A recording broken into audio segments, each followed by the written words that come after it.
So I had a comedy special that we were taping. We were taping it last week, and about a month before I started, I quit taking some antidepressants I was taking. I just kind of self-weaned myself off. And the reason why was because I wanted, like during the comedy show, I wanted to have a little bit more emotion during it. I wanted to have this kind of like, I just wanted to have some more feelings. If you ever taken antidepressants, or if you haven't, it kind of takes away your feelings, kind of. So you just kind of stay in this space where you're okay. And it's nice. It's a safe space, but you don't, you're like the astronaut that kind of stays on the ship sometimes. And you get to do the thumbs up and shit, but other dudes are like, other people are out there. Anyway, so I quit taking my medication because I wanted to have a little bit more feelings during the show. I wanted to be able to talk about stuff a little bit more that meant something to me and put it into the comedy show. So that was all going fine, right? I was doing fine with that. We're headed into the comedy show, and then the Charlie Kirk thing happened, right? The Charlie Kirk murder happened, which is really crazy. It was just a crazy thing. I've talked about it before. I'm not going to talk about it anymore right now. But a few days after that, or maybe a week after that, the Department of Homeland Security put a video up online talking about they started making like trap beat edits and like banger edits to evicting people from the country, right? Or eliminating illegals, maybe some criminals, some people just undocumented, all, just across the spectrum, right? So they put a video of mine that I'd made for somebody in a parking lot, probably like maybe a year and a half ago, just jokingly. I think it was a year and a half ago. They put it in at the front of this Department of Homeland Security, like trap beat. I think they had like, I'm not sure if they had like young boy lyrics or whatever they had, but it was ridiculous. And the video was a girl had walked up to me in a parking lot and she had said, "Hey, my friend just got deported. What do you have to say? Do you have a message?" I can't remember what it was. And I was just like, "Bye." And I didn't know if it was real or not. I had no idea. I was just joking around. It's a stranger came up to me in a parking lot. I think it was after a show, and there were some people gathered around, and we were just kind of like BSing and taking pictures and just kind of associating, right? So anyway, long story short, that happens. So this video goes mega viral, 25 million, 30 million views. It's everywhere. And the front of of that Homeland Security video, it's on the White House thing. It's on everything. It's everywhere.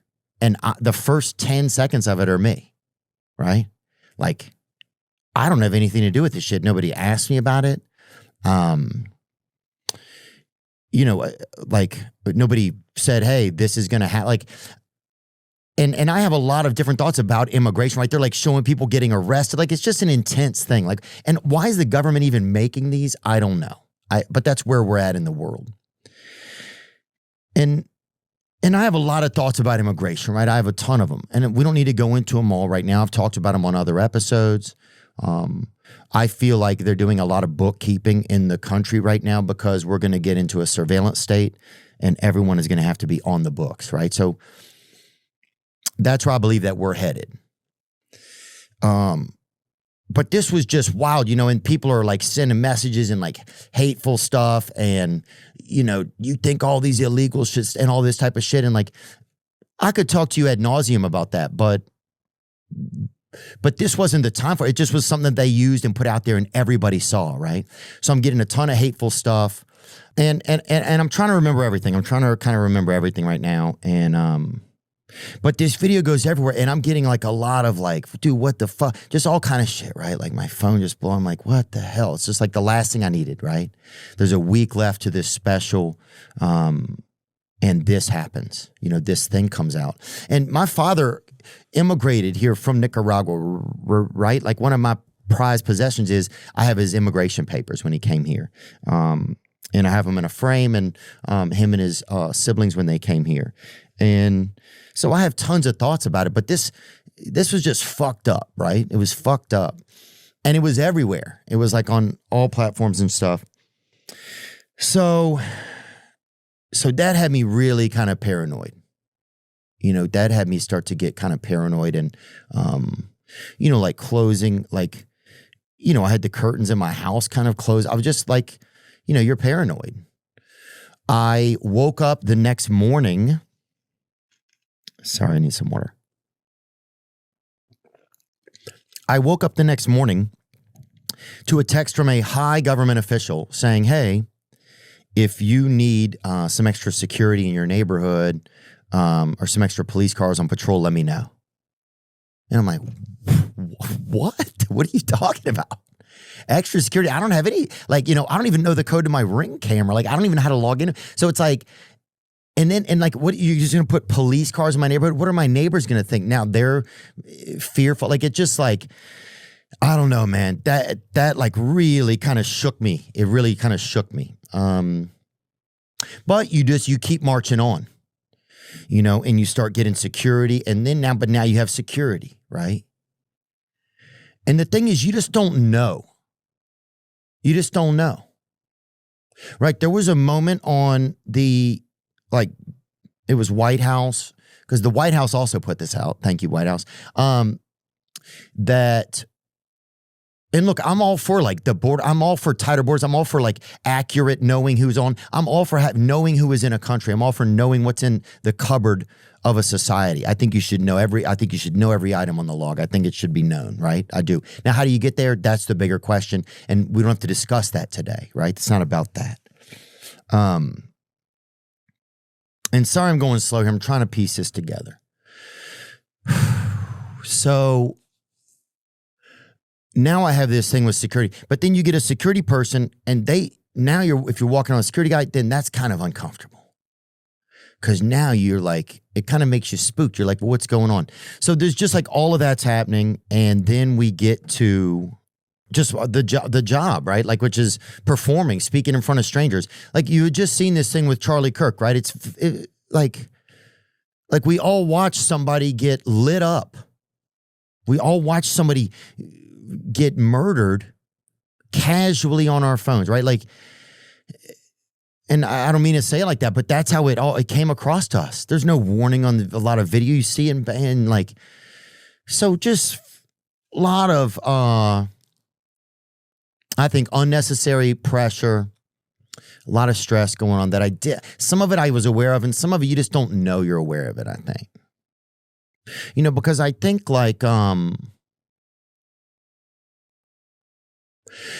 sometimes you don't know what stress you're holding. One day I got a call from a friend of mine, and they said they were going into rehab, and I just started bawling, right? And I didn't realize that there was a part of me that was waiting to hear that from them, and that it really made me feel some type of way, So sometimes it's you just don't know what stresses you're holding. Anyway, so we get to the shows, right? We're there, and it's a lot, It's a lot. There's a lot of last minute choices to be made. It seemed to go messier than the past specials that I'd taped. Right? It seemed to be a lot more confusion, and it all could have been just kind of my perception, right? Because what started to happen was on this day, I was starting to feel a little bit I don't know if manic is the word. I don't know what manic means. I've said manic, but I don't manic meaning. Let me see. What does it mean when someone is manic? Oh, it says trying to meet mans. That's the first one. This is fucking, see? This is how bad shit's gotten. You're trying to figure out if you have some sort of an anxiety disorder, and next thing you know, you're getting damn emails from a local men's bar or whatever. It is defined as an extremely unstable, euphoric, or irritable mood along with an excessive activity or energy level. Okay. Excessively rapid thought and speech. I probably could have used a little more of that. So I think I started to feel kind of mildly manic. I think it was just being off the medication. I think And it wasn't insane. It was just little things. Like the second I got on stage, the first show, I couldn't feel any moisture in my mouth. And I started to feel like, you ever remember that feeling if you were in high school and you got high and then you were standing there talking to your friends and you were just too high and you were just literally standing there just trying to pretending to be yourself a little bit? So I had a little bit of that going on. And it started off choppy. The first show, it started off kind of choppy. We were doing like a new intro with Joey Diaz at the last minute, and he was pretty goomed up. You know, he's Coco. And it was a blessing that he was there, but we hadn't ran through it. And so it's just like a lot of like things at the last minute. But yeah, I'm on stage, and the second half of the first show went good. And there were some beats that I got that had like an emotional piece to them that I wanted, and that felt exciting. But the whole show, it was there were parts where I just couldn't remember the next thing. I couldn't remember like my next sequence. Like I was having trouble just keeping track of stuff. And that's when I really was like, oh man, I'm just off tonight. You know, it had just like, I'm just off tonight. And I think I remember saying to the audience, like, thank you guys just for being here for me, you know, like, and the audience was cool, man. People were happy to be there. They were super stoked when I came out. I started to feel bad that I wasn't giving them the best show, but the show ended up going a little bit long, blah, blah, blah. We get to halftime or in between the two shows, and Chris Rock is backstage. He's there. My favorite, right? Like, I mean, I see Chris Rock smile and you just feel like, it's going to be good. You know, it's almost like when, you know, somebody that was good in class at making a good joke, and then you see him and you're like, oh, the Michael Jordan has arrived, you know, like that thing, like, so anyway, seeing him, and it kind of like, I was like almost way so excited about seeing him. Like I was very excited, but then I realized I was kind of overexcited. He enjoyed the show. You know, and so I went into the second show feeling like, okay, I got to figure some of this out. I couldn't tell if people were like being like legit, like, okay, was it good? Was it bad? What was going on? And then I took an ice bath between the shows. I was doing my yoga, the same usual stuff I do. Anyway, sorry, I know this is getting long, but, and then we did the second show, and the second show started out fire. First 22 minutes were cooking, and then I couldn't remember stuff. And we didn't put a teleprompter. We've done it for other specials. We didn't do it, and that was a bad choice. I don't know if I probably made the choice for sure. I don't remember, but so I had to ask for help. You know, I was like having to ask off stage because I wanted to get everything in sequence. You know, and I think I got stuck on this like sequence thing, and it was just hard, man. It just, you know, I didn't feel like myself. I felt like I was trying to kind of pretend to be myself, and it wasn't insane or extreme. It just, that was it. And we got to the end of the show, and we were standing around afterwards with the producers and the director, my friend Kevin, and just like, did we get it? You know, did we get it? Excuse me. Did we get it good enough? You know, because I want this special to be, you do the material for so long. And my buddy Neil Brennan said this the other day before it. He said, I got hair in my eyes today. He said, dude, this is the last time you'll ever spend with this material. You know, it's really the last time you'll probably ever do it. And this material's it's been a friend to me over the years. It's been, you know, it's taken me around the world. You know, it's gotten me to see a lot of people that love me and that I love. So that was just a neat sentiment of a way to like embrace the material and stuff. But I was just at the end of the night, I was like, I don't know if we got it. And they're like, yeah, well, let's edit together something and see. And I was like, okay, but I couldn't feel the magic, you know, I just was off. And that was it.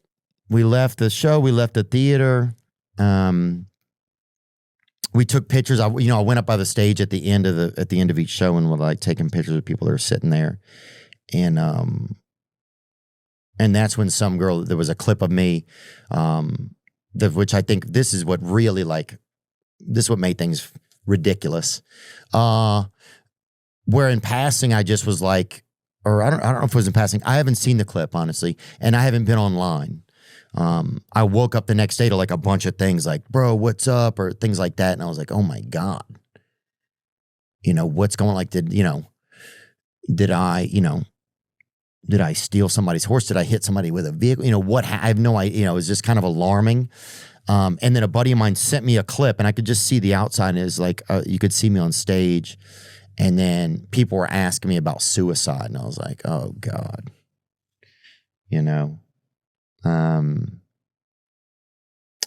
and I don't even remember exactly what I said, but I can certainly see me saying something like, oh, just try not to take my own life, which I understand it's not a joke to some people, right? It's not a joke to me. But it is something that I'll say stuff sometimes. I say stuff, right? You know that. If you've listened to this show before or seen anything, I say stuff. I would never take my own life. I would never take my own life.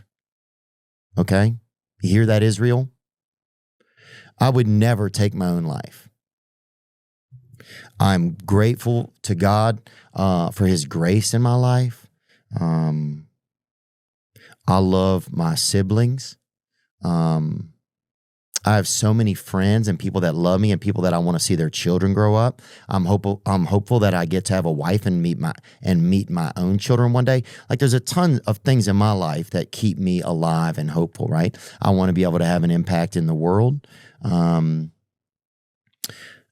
Those are just a few of them probably, I mean, so many just moments we've shared on this show that I'm like, oh, I live for those things, I mean, I want to see Vandy win a championship. So I'm going to have to be alive for a long time. You know what I'm saying? Type shit.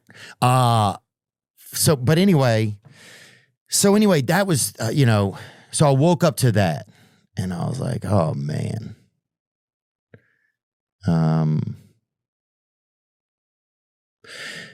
And I guess I had like a lot of different,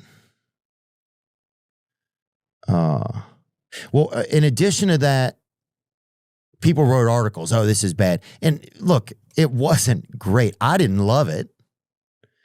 And I had a lot of people that said it was great, though. Like I had people say, dude, we loved it. It was great. So, but I didn't think it was perfect, for sure. But I thought, let's just look at the edit and see. And so we still haven't decided. We might shoot it again at some point. I don't know what's going to go on. But there was just this energy now where it was like everybody started checking on me, and I was like, oh man, this is tough. And there's people that would think like, oh well, he failed, or who want to write up something that says he failed or make a meme. I saw one thing, it said bombs Netflix or whatever, taping or whatever. Awesome. Thank you, dude. But homie, I was fucking in that bitch, cuz. You should have seen me, dog. You should have seen me. You ever see that show, dog? And a lot of times you'll see that dog show. And it's that Westminster. I think it's Westminster.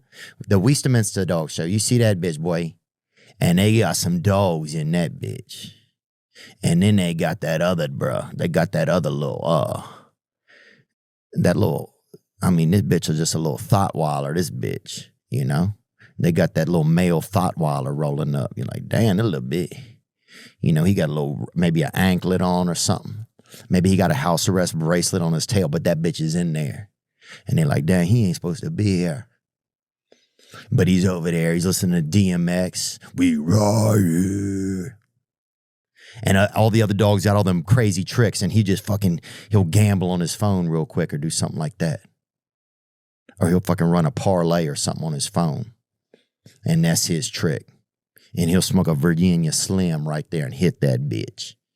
You know what I'm saying? So anyway, what I'm saying is, bitch, I'm out there. I'm in the ring, bro.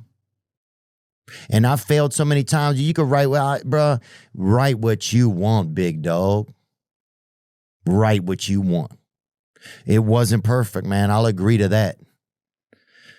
And if, I've gotten so used to times I have failed, it's okay. I eat failure for breakfast, but you fill me up with failure flakes over the years, kids. And it's okay, man. That's part of the job. The first 10 years of doing comedy is failure. So much of my life, the best things that have ever happened on my life have been on the other side of failure. And yeah, it would be great if one day we could all live in a space where we all, we lived in a neighborhood where everybody, when they went out in the world, they was potentially going to fail, boy. We riding right on the edge, baby. And that we admired that about each other. So anyway, I'm not looking to like downplay it or make it, we might reshoot it again. We'll see what happens. And that's it, Because if you're not on that risk of failing, I don't know what I'm going to be. If I'm not on that risk of failing, I don't know what I'm going to be. It's like a bulb, a plant bulb. If you saw, like a plant bulb is kind of brave, right? Like a floral bulb, right? Because if he just stays a bulb, he's just that little green little monster, right? That little nugget. But when he blasts open, he don't know what he's gonna get out that bit, bro. He might be a rose, he might be a daffodil, brother. He might be a damn succubus or whatever. He might be a gladiola. You don't know when you pop that top what you're gonna get out of yourself. Imagine you walk through the woods and all the flowers are just loped out. They all just in hiding, bro. They're all in witness protection program bulbs. But nah, they took that shot. Pow, bitch. So anyway, I don't know if I'm rambling or just fluffing my own ego. But so that was it, man. And there was a video about, so that stuff happened. But then the thing that like made everything hectic was someone recorded a video of me making a passive comment, joking around about suicide. And I didn't even mean to. I didn't know people were recording me at that time. I don't think that they are anymore. And I think I got to evolve in my own head that that's how things are now.